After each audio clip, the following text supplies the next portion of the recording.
Hello, everyone, and welcome to Lesson 4-2, Network Topologies and Protocols.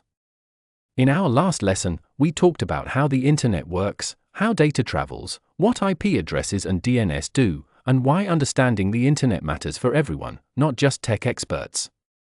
Today, we go one step deeper. We'll talk about two important things: how devices are arranged in a network, that's called topology, and how they communicate with each other. That's where protocols come in.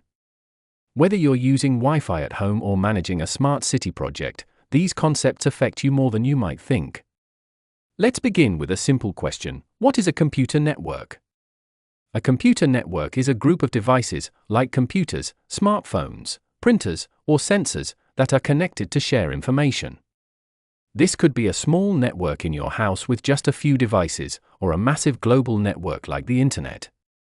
Now, just as roads and intersections affect how cars move in a city, the way devices are connected, the network layout, affects how data flows.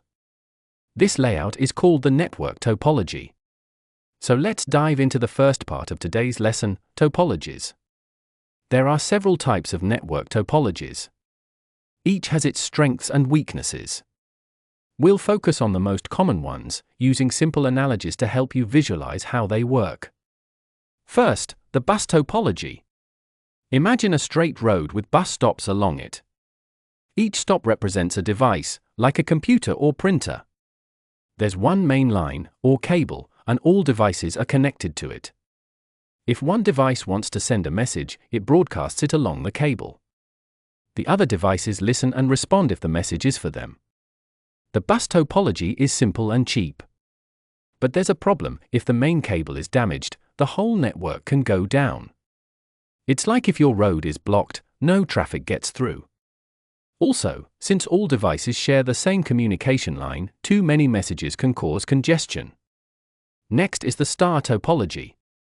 Think of a wheel with spokes. At the center is a hub or a switch. All devices connect to this central point. When a computer wants to send data to another, it first sends it to the hub.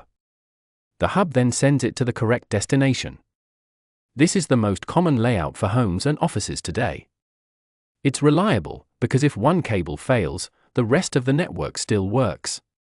However, if the hub itself goes down, the whole network stops. It's like if the wheel's center breaks, none of the spokes can move. Third is the ring topology. In this layout, each device connects to two others, forming a circle.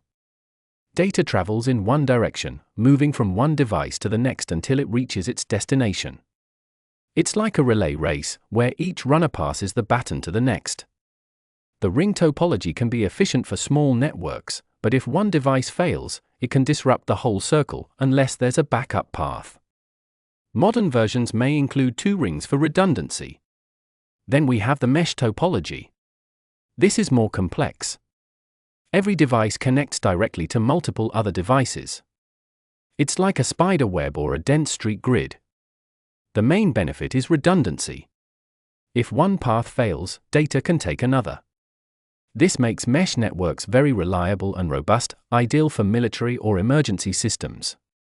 However, mesh networks are expensive and harder to manage, which is why they're not common in homes or small businesses. Finally, there's the hybrid topology. As the name suggests, this combines two or more of the other topologies. For example, a large company might use a star topology in each department, and then connect those stars into a bigger bus or mesh network. Hybrid networks offer flexibility, but require more planning and coordination. Now, let's pause for a moment. Why does this matter? The topology you choose affects your network's cost, speed, reliability, and ability to scale. For a policymaker or a community leader, understanding topology helps when investing in public internet, planning smart infrastructure, or supporting digital inclusion. Now let's move to the second half of today's lesson, protocols. While topology describes how devices are physically or logically connected, protocols describe how they talk to each other. Without shared rules for communication, data would get lost in translation. So what exactly is a protocol? A protocol is a set of rules or standards that define how data is formatted, transmitted, and received. Think of it like a language.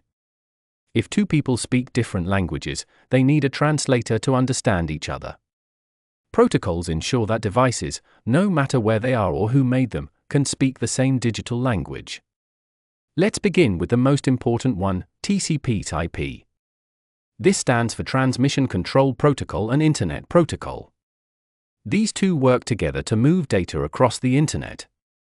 IP handles the addressing, making sure the data gets to the right place.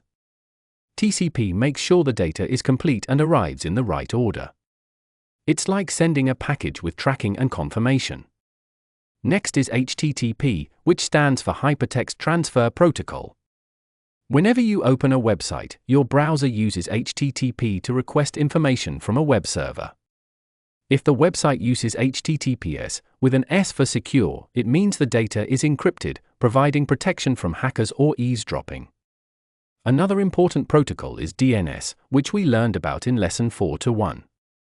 It translates domain names into IP addresses.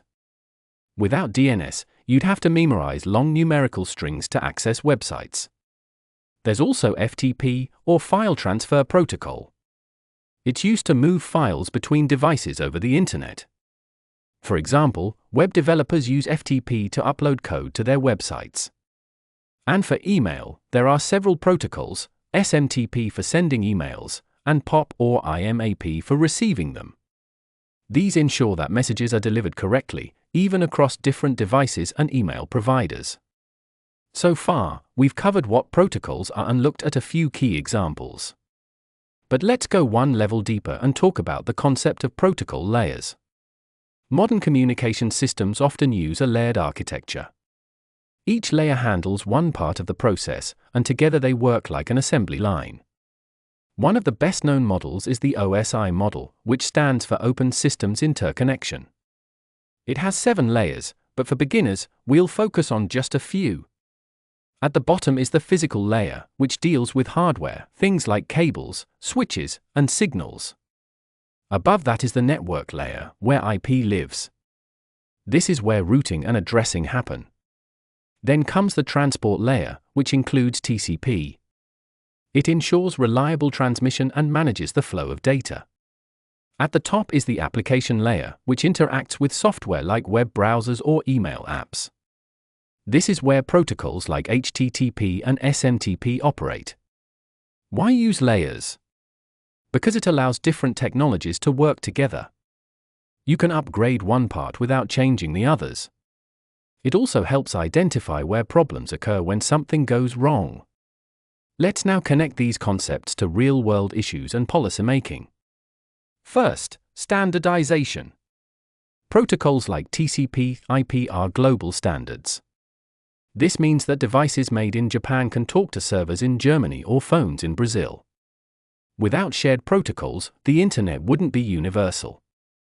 Governments and international bodies play a key role in maintaining and promoting these standards. Second, cybersecurity.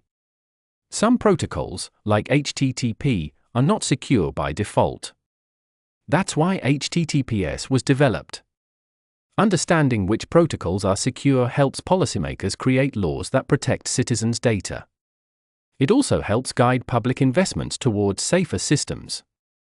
Third, interoperability. In healthcare, for example, different hospitals may use different systems. But if they all follow standard protocols, they can share patient records securely and efficiently. This principle applies in transportation, energy, finance, and more. Fourth, infrastructure planning. When designing networks for schools, hospitals, or smart city sensors, the choice of topology and protocols affects cost, resilience, and future growth. Leaders need a basic understanding of these building blocks to make informed decisions. As we wrap up, let's quickly review what we've learned. Network topology is about how devices are arranged. Whether it's a star, ring, mesh, or hybrid layout, each structure has trade-offs in terms of cost, reliability, and performance. Protocols are the languages that devices use to communicate. From TCP/IP to HTTPS and DNS, they ensure that information flows smoothly and securely. Together, topologies and protocols form the backbone of digital infrastructure. They're invisible to most people, but essential for everything from streaming movies to coordinating emergency response systems. For policymakers, understanding these basics is not about becoming an engineer. It's about making smart, future-ready choices that affect connectivity, security, and equity in the digital age. Thank you very much for your attention. In our next lesson, we'll explore how to make networks not just functional, but also secure and efficient.